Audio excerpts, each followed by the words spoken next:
Today I'm joined by Kitzuo of the University of St. Thomas, your 2022 C-Lowell champions. Kitzuo, how are you? I'm doing great. How are you?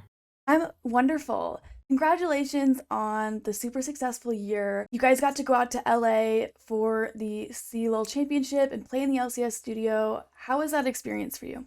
It was really fun. I think for someone like me who has a lot of veteran experience, it wasn't as much of a thrill, but still really cool going out there with like, especially with all the newer players, like all my teammates. I'm pretty sure it was all their first time in the LA with the Riot stage. So it was really cool showing them around and being like giving them that kind of experience. As the veteran on the team, or maybe one of the veterans, how do you kind of use your veteran experience to an advantage with your teammates? Yeah, it's mostly a leadership role. I take on the biggest part of being the team captain and the main voice of the team and leading the team in game and just making sure that everyone's on the same page about everything.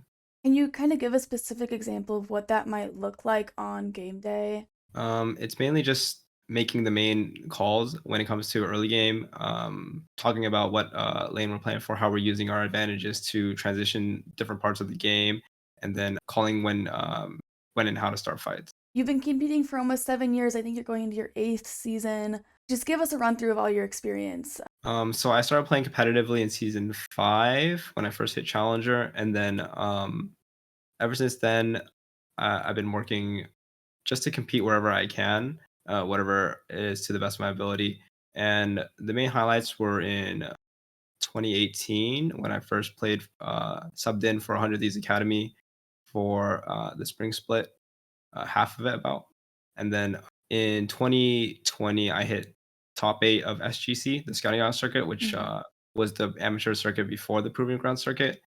And then this year, I won CLOL, and then I made top 6 amateur in PG, which qualified us for the main event. Yeah, now it's really exciting. I think you've had a really, really exemplary year. So you have that academy experience and you've been playing consistently in amateur ever since. What have you been working on that, makes you confident that you're worthy of that academy spot again? I think in amateur, I think I've turned a lot of heads in the sense that I always come in with a bunch of new rookies, and I always perform despite all odds being against us, and showing that no matter what players you surround me with, I'm able to take them to a higher level. Kind of getting into maybe more of the more technical things, what kind of in-game skills do you think you've really, really improved since your last stint in academy? My communication has gotten really good. That was the I think that's what many people will say is my biggest strength. Um, and since then, my champion pool has grown significantly. Back then, I didn't have that big of a champion pool, and my understanding of jungle wasn't that good. But now that my champion pool is a lot bigger, and then I understand the game and just everything about the league a lot more, including like lanes and like jungle pathing and how my direct influence with their lane affects the game. I feel like my understanding of league has grown significantly since then. It's a lot of adaptation season to season.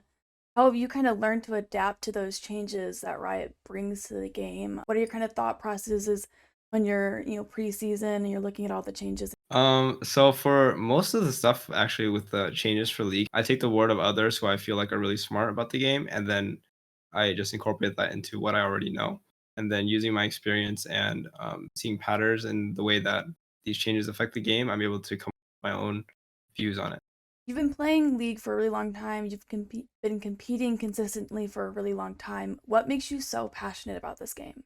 Just the spirit of competition, really. It's just if I'm able to compete in something that I'm good at, there's so much complexity to it that it feels like the game's never really solved in the sense that you never know who's going to come out on top. I feel like there a lot of the times there's these new players that come out of the groundworks, these new teams. They just showcase like a new way to play the game, and it's like the spirit of competition pushes me to want to reach that level and kind of showcase that for myself. And if I'm able to do that, I'm happy playing the game. Well, thank you so much for chatting with me today, Kitsuo.